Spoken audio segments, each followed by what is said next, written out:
Bonjour tout le monde. Hər birinizi salamlayıram. Ümid edirəm ki, hər biriniz yaxşısınız. Bugünkü dərsimizdə 2024-cü il sertifikasiya imtahanında düşən testlərlə bağlıdır. Testlərin izahına keçmədən öncə hər birinizdən kanala abunə olub, olduğunuz bütün Facebook, Instagram, WhatsApp, Telegram qruplarında kanalın linkini paylaşmağı və dəstək olmağı, bəyəndiyiniz videolara isə like atmağı, yorumlar bölməsində fikirlərinizi qeyd etməyi unutmayın. Öncədən hər birinizə təşəkkürümü bildirirəm və qarşıda bizi 2024-cü ildə sertifikasiya imtahanında uğurlu nəticə əldə etməyən müəllimlər üçün imtahanın ikinci növbəti mərhələsi gözləyir. O cümlədən də müəllimlərin işə qəbul imtahanı.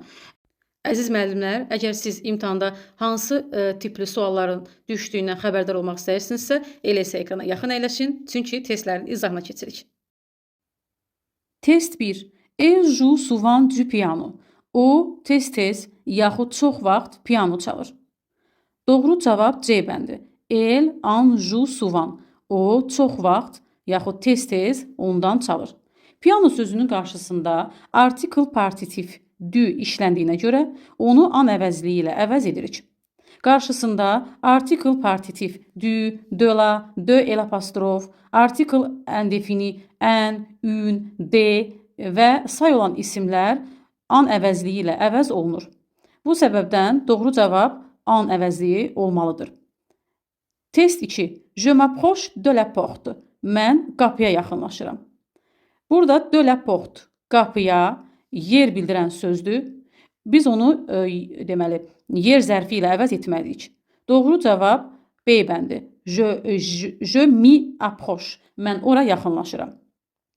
İ əvəzliyi ora, orada kimi tərcümə olunur və yer bildirir. Bu testdə diqqətli olmaq lazımdır. Biz bilirik ki, an əvəzliyi qarşısında de la, de el apostrof, yəni de və de-nin birləşmiş formaları olan sözləri əvəz edir. Lakin biz A bəndini doğru cavab qeyd edə bilmərik. Çünki tərcümə etibarı ilə an doğru cavab hesab olunmur. An oradan kimi tərcümə olunur. Bizə verilən cümlədə isə de la porte qapıya. Biz onu oradan sözü ilə deyil, ora sözü ilə əvəz etməliyik. O da i olmalıdır. Doğru cavabımız B bəndi. Test 3. J'espère que nous nöqtə à la gare routière à 2h30. Ümid edirəm ki, biz saat 3-ün yarısında avtovağzalda olacağıq. Doğru cavab A bəndi olmalıdır. Çünki espérer feili indiki zamanda işlənərsə, ondan sonra prezant, futur simple və futur proş zamanları işlənə bilər. Burada K-nün işlənməsi sizi çaşdıra bilər. Espérer feili sual və inkar formada olarsa, bu zaman espérerdən sonra subjonktif, yəni B bəndini işlədə bilərik. Bizə verilən cümlədə espérer indiki zamandadır. Ona görə də biz cümləni futur simple zamanı ilə tamamlayırıq. À la gare routière avtovağzal deməkdir. Test 4. Choisissez l'adverbe d'affirmation. Təsdiq zərfini seçin. Volontiers, həvəslə. Doğru cavabımız elə A bəndi olur. Həvəslə təsdiq zərfidir. Həvəslə, məmnuniyyətlə. Sinonimi avec plaisirdir. Digər variantlarda tərcümə edək. Probablement, ehtimal ki, çox güman ki, cependant, ancaq, lakin, bununla belə, pourtant, halbuki, ancaq, sinon, yoxsa, əks halda kimi tərcümə olunur. Bizdən testdə l'adverbe d'affirmation təsdiq zərfini soruşduğu üçün burada yalnız A bəndi volontiers, həvəslə, məmnuniyyətlə sözü təsdiq zərfidir. 5-ci test. Choisissez le contraire du mot agité. Agité sözünün əksini seçin. Il n'est jamais agité. O, heç vaxt həyəcanlı deyil. Agité həyəcanlı, təlaşlı deməkdir. Onun antonimi, yəni əksi calm, sakit sözüdür. Doğru cavab C bəndi. Digər variantlar triste, qəmgin, heureux, xoşbəxt, gai, şən, sociable, ünsiyyətçil. Bunlar doğru cavab deyil. Doğru cavabımız C bəndi. Test 6. J'ai besoin d'un ticket pour prendre le bus. Avtobusa minmək üçün mənim bir ticket, yəni bilet, avtobus biletinə ehtiyacım var. Burada deməli ən tike sözünü əvəz etməliyik və diqqət edirik besoin de. Besoin de-dən sonrakı isim an əvəzliyi ilə əvəz olunur. Doğru cavabımız deməli D bəndi j'en ai besoin. Mənim ona ehtiyacım var. Burada an əvəzliyi ona olaraq tərcümə olunur. Deməli, besoin de-dən sonra gələn sözü an əvəzliyi ilə əvəz edirik. Mənim bir biletə ehtiyacım var, mənim ona ehtiyacım var. Hərfi tərcüməsi ondan kimi səslənir, amma Azərbaycan dilində mənim ona ehtiyacım var deyilir. Test 7. Kompletez la phrase, cümləni tamamlayın. Ça sen, bu qanayır, il faut mettre, lazımdır qoymaq. Burada senye feilinə diqqət edirik. Senye qanamaq deməkdir. Cavab deməli variantlarına baxırıq. Une aiguille iynə, une trousse de secours deməli yardım çantası, un pansement deməli sarğı, une injection iynə, un plâtre cips. Doğru cavabımız C bəndi. Ən pansuman, qanayan yaraya pansuman qoymaq lazımdır. Yəni sarğı. Pansuman sarğı deməkdir. Deməli, une aiguille bu tikiş iynəsidir. Qanayan yaraya tikiş iynəsi qoymaq olmaz. Trousse de secours, bu da yardım çantası. Bu da düzgün cavab deyil. Injection iynədir. Yaraya iynə qoymaq olmaz. Plâtrda cips, yəni yaranı birbaşa üzərinə cips qoymaq olmaz. Onu təmizləmək falan, ondan sonra cips qoymaq olar. Deməli, ən uyğun cavab pansuman sözüdür. Yəni sarğı. Test 8. Choisissez les mots opposés. Zid sözləri seçin, yəni bir-birinə əks mənalı olan sözlər. 1. Ranger, déranger. Ranger yığmaq, düzmək, déranger nizamını pozmaq, qarışdırmaq, yaxud narahat etmək mənası var. Bunlar bir-birinə əks mənalı sözlərdir. Courir, qaçmaq, discourir, danışmaq, müzakirə aparmaq, céder, təslim olmaq, vermək, décéder, vəfat etmək, ölmək. Bunlar bir-birinə əks mənalı sözlər deyil. 2 və 3 doğru cavab deyil. 4. Şose, ayaqqabını geymək. Deşose, ayaqqabını çıxarmaq. Əks mənalı sözlərdir. Paraître, meydana gəlmək, əmələ gəlmək. Disparaître, yox olmaq, yoxa çıxmaq. Deməli, doğru cavablar 1, 4, 5. Variantlara baxanda 4 və 5 D bəndində qeyd olunub. Doğru cavabımız D bəndi olmalıdır. A bəndində 1-3 verilib. 3 doğru cavab deyil. B-də 2-5, yəni 2 doğru cavab deyil, seçmirik. C bəndində 3-4, 3 doğru cavab deyil, seçmirik. Y bəndində 1-2, 1 doğrudur, lakin 2 doğru cavab deyil, seçmirik. Deməli, doğru cavabımız 4-5 D bəndi. Test 9. Je n'utilise que l'huile d'olive. Mən yalnız zeytun yağı istifadə edirəm. Ən çox müzakirələrə səbəb olan testlərdən birincisi deyərdim, sertifikasiyadan sonra. Burada nökü cümləni məhdudlaşdırır. Huile sayt ilə başlayıb. Ona görə də onun qarşısında de el apostrof yazılmalıdır. Je n'utilise que de l'huile d'olive. Mən yalnız zeytun yağı istifadə edirəm. Utilize feilindən sonra bəzən müəyyən artikeldə işlənir. Bununla bağlı bir qeydə baxaq. Utilize feilindən sonra nə zaman müəyyən artikel işlənir?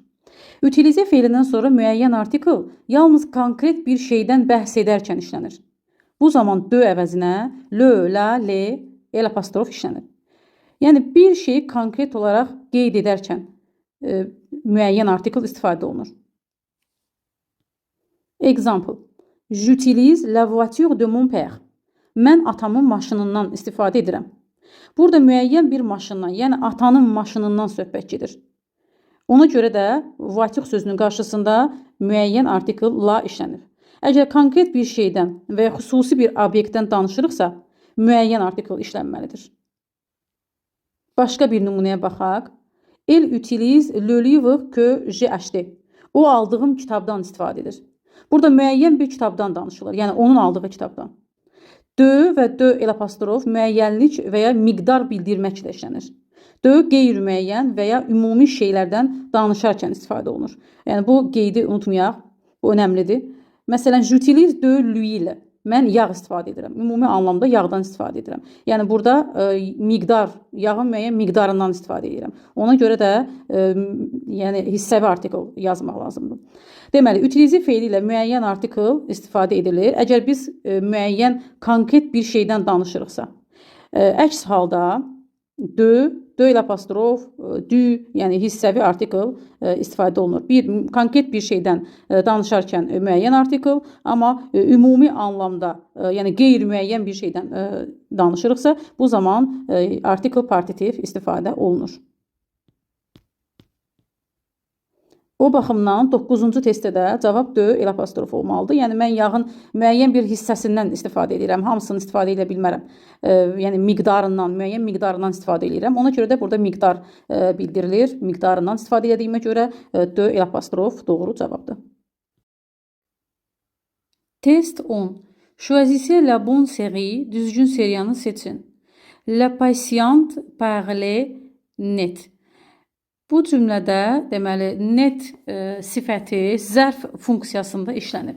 Yəni o feildən sonra işlənib və sifət deyil zərf kimi işlənib. Bu zaman o isimdən uzlaşmır.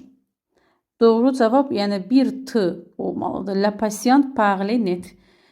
Pasient yəni pasient xəstə net danışırdı. 2. Elles se sont arrêtées net. Onlar net, yəni dayandılar, net dayandılar. Yəni dəqiq də, tam olaraq dayandılar. Burada da yenə net, s'arrêter net. Bu zaman uzlaşma olmur. Çünki net deməli zərf kimi işlənir. Zərfləşir. Yəni sifət deyil, artıq o hərəkətə aid olur. Hərəkətin tərzini bildirir. İsmin keyfiyyətini bildirmir. Bu baxımdan uzlaşma olmur. 3. La femme est sortie seule. Qadın tək çıxdı. Seul sifəti isə yəni isimlə uzlaşa bilir, uzlaşan sifətdir. Ona görə də cavab seul axırında e olan variant olmalıdır. Çünki femme qadın cinsindədir. 4. Elle est allée tout droit. O düppədüz getdi. Dümdüz, yəni getdi. Aller droit, burada droit sifəti zərf funksiyasında yenə işlənir, hərəkətə aid olur, hərəkətin tərzini bildirir, ismin keyfiyyətini bildirmir, o baxımdan da uzlaşmır. Deməli, doğru cavab 1 olmalıdır. Elle est allée tout droit, o düppədüz getdi. 5. Les traces étaient deməli, izlər net idi, yəni aydın idi. Burada isə deməli, net uzlaşmalıdır. Çünki etir net, burada etir feilindən işlənibdir və söhbət izlərdən gedir, tras sözündən. Tras qadın cinsində cəmdədir və uzlaşma olmalıdır. 2 olan cavab doğru cavabdır. Deməli, testimizin cavabı olur A bəndi. A bəndi doğru cavabdır. Yadda saxlamaq lazımdır ki, bəzi sifətlər cümlədə feildən sonra gəlirlər, hərəkətin tərzini bildirirlər və bu zamanda onlar uzlaşmırlar. Amma həmin sifətlər məhdud sayda olan feillərlə işlənirlər. Yəni, bütün feillərlə işlənmirlər. Həmin feillərdən bir neçəsinə baxaq. Deməli, certains adjectifs s'emploient comme l'adverbe. Bəzi sifətlər zərf kimi işlənirlər. Ils sont invariables. Onlar dəyişməzdirlər. Ils ne s'accordent jamais. Və onlar heç vaxt uzlaşmırlar. Parce qu'ils expriment la qualité du verbe. Çünki onlar feilin keyfiyyətini bildirirlər. Feil aid olurlar, hərəkət aid olurlar. Bu baxımdan uzlaşmırlar. Məsələn, sentir bon, yaxşı, iyi vermək, coûter cher, baha olmaq, parler bas, alçaq səslə yəni danışmaq, parler haut, bərkdən danışmaq, douter fort, bərk şübhələnmək, aller droit, demək, düz getmək, travailler dur, bərk, yəni möhkəm işləmək, sentir mauvais, pis iyi vermək, chanter faux, səhv, yəni mahnı oxumaq, vendre cher, baha satmaq, frapper fort, bərk döymək, yəni bax, bu kimi feillər, s'arrêter net, məsələn, net dayanmaq, məsələn, les fleurs sentent bon, güllər yaxşı verir. La voiture coûte cher, maşın bahadır. La femme parle plus bas, qadın daha alçaq səslə, yəni astadan danışır. Les filles parlent plus haut, qızlar daha Yüksək danışırlar, hündürdən danışırlar. Ma mère doute fort de moi. Anam məndən bərk şübhələnir. La touriste va tout droit. Turist düppədüz gedir. Cet élève travaille dur. Bu şagird, yəni bərk işləyir, ağır, çox işləyir. Ma chaussette sent mauvais. Mənim corabım pis iyi verir. La chanteuse chante faux. Müğənni səhv oxuyur. Elle vend très cher, o çox baha satır. Sophie a frappé fort à la porte.